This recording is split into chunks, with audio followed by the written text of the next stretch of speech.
Hello everyone and welcome to another video. My name is Femke from Femke the Fiction on Instagram, and today I'm here to talk about my favorite books of 2018.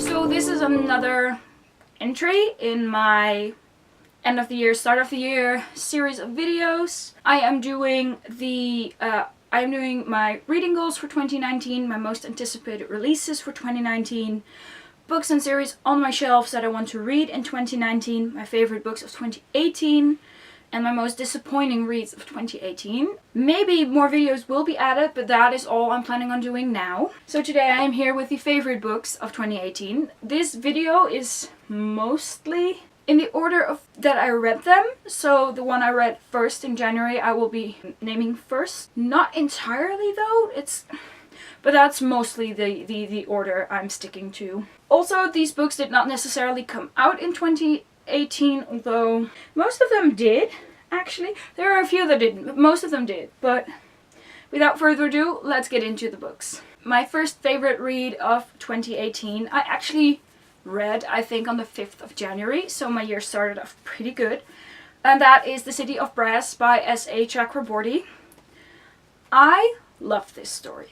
I do have to admit, at first getting into it was a bit slow, because the world building and everything is quite dense, but it was so fabulous. It was absolutely amazing. I love the characters, I love the atmosphere, I love the plot, and that ending left me heartbroken. I cannot wait for the sequel, and that is also why it is on my most anticipated releases list. The next book on this list is The Language of Thorns by Leigh Bardugo, which is the kind of like companion novel to the Grisha-verse. These are basically the fairy tales that people in the Grisha universe grew up with. These are variations on our existing fairy tales, I believe. And I absolutely love this book, especially because of the illustrations. This is just a random one. But the illustrations are absolutely gorgeous, and if you flip through it you can see that the illustrations are increasing throughout the stories.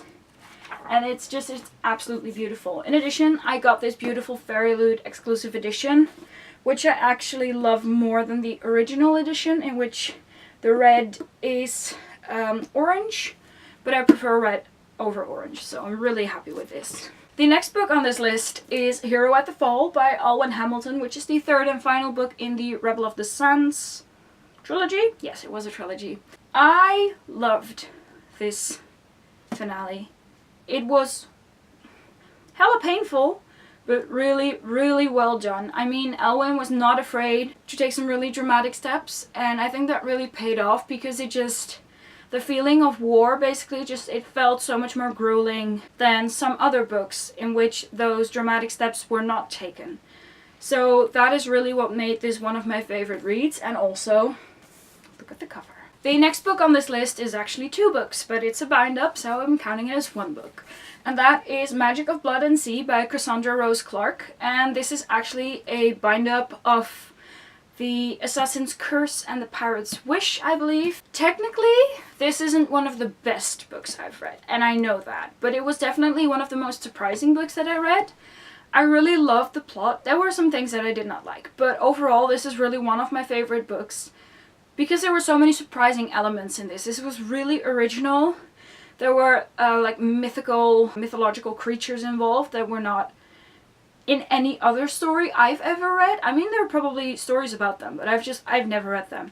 And that was so refreshing, and that is why this book made it onto this list. The next book on this list is The Last Namzara by Kristen Ciccarelli. I was blown off my socks by this book. I mean, it has such an amazing world building that was explained in such a simple but clear way. It takes a lot of skill to do that. I still don't know how to explain it, but this was such a fast-paced, well-structured novel, and in addition to having stories and dragons and devious characters and exciting plot twists and romance, for me, this was basically the entire package. The next book on this series is again two books, but these are actually two books, but I'm just counting it as a series, I guess. But those books are The Kiss of Deception and The Heart of Betrayal by Mary E. Pearson.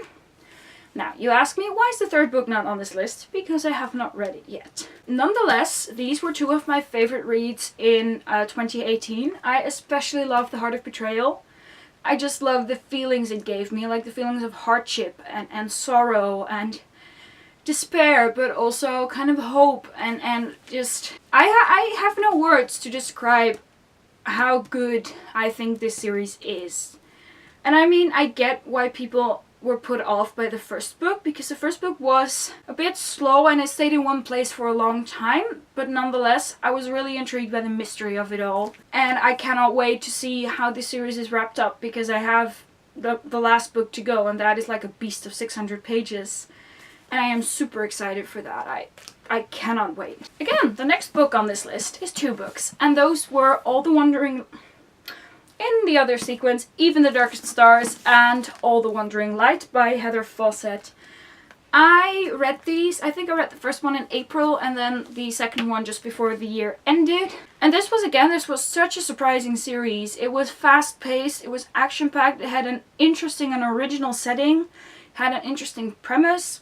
The only thing that could have been done better in my opinion was the ending of the second book, because it felt a bit simple and a bit rushed. But overall, I mean, I get if it's like only 2 books with 400 pages each. They're kind of limited a bit, and I get that. But still, overall, I love these books to bits. And I hope that Heather will write more in this world, because I am not done with this at all. The next book on this list is Legendary by Stephanie Garber. And I don't even know what to say about this. I thought I loved the first book. But after reading this book, I can honestly say that I just love this one even more. Where I felt the first book was maybe a bit... The first one was almost a little bit too simple in its execution. There was not enough struggle in my opinion. But this book definitely made up for that. And I really love that we got to see Tella's perspective in this book and that we got to know some other characters. And I just love the way that this was done, and I'm really, really excited to see what finale is going to be and whose perspective that will be from. The next book on this list was my most anticipated release of this year, and that is Muse of Nightmares by Laini Taylor. And I don't know what to say, because my heart is full. This was such a well executed ending to this series. I mean, I just thought Strange the Dreamer was such an amazing beginning to a series, and I just wondered how everything was going to be wrapped up in just one other book. But it just... kudos! I don't know what else to say. I think this was absolutely amazing. We got so much character development. We got so much explanation and even more world building, and not even world building, universe building I think is the right word. And we just got some amazing references to Daughter of Smoke and Bone, which I think is just some of the most fun things an author can do, just leave some very small presence in there. And it's just this like, so far everything I've read by Laini Taylor is my favorite. I can only see what the future will bring, but I have such high hopes after this. Then the next book on this series was the most painful book of the year, and that is A Reaper at the Gates by Sabaa Tahir. We waited almost 2 years for this after A Torch Against the Night was released in 2016, but it was well worth the wait, and it was such an amazing book. And I was like sitting on the edge of my seat, proverbially. I mean, not literally, I was just laying on the couch, but details. And I was just, this was heartbreaking and gut-wrenching and all of those heavy words, but it was such an amazing book. And while the ending was so heavy, it was also kind of hope-filled. And again, I am super excited to see how Sabaa will wrap this series up, because honestly I think Sabaa is one of the best storytellers in the entire world, at least in my opinion. And when I see these first 3 books, I have such high hopes for the final book, and I just really, really hope that those hopes will be met. The next book on this list was another one that maybe was not technically the best, but it was definitely one of the most surprising reads of this year. And that was Evenfall by Gaia J. Koss and Boris Koss. Esmay got an arc for this, so we got to read it before it was actually published, which is awesome and kind of sucky, because we have to wait even more than a year for the sequel to come out. But it was just, this was such a surprising read, and for actually like such a small book, it had such an enormous content. And I'm really curious and excited to explore the places that we have not explored yet, which we will probably do in the second one. So I'm really excited for that. And then the final book for this list is Furyborn by Claire Legrand. I've owned the ARC since October or November of 2017, mind you. I've owned this one since September or something, and then I finally read it, I think in October or November, and I absolutely adored it. I loved the characters, I loved how fast-paced it was, I loved the history that was in this book, like the world's history, and I loved the plot points, the plot twists and the reveals, and it was done so well. And in addition to this gorgeous cover, it's the whole package, and I cannot wait for Kingsbane. And she's handing out ARCs, and I can only hope that I get one. I probably won't, but still, a girl can dream. So those were the best books that I read in 2018. Let me know down below in the comments if there were books on this list that were also your favorite books, and if not, what your favorite books are. Like this video, and if you would like to subscribe and hit the bell icon so you'll be notified whenever we post. But with that, I would like to end this video, and I will see you the next time. Bye!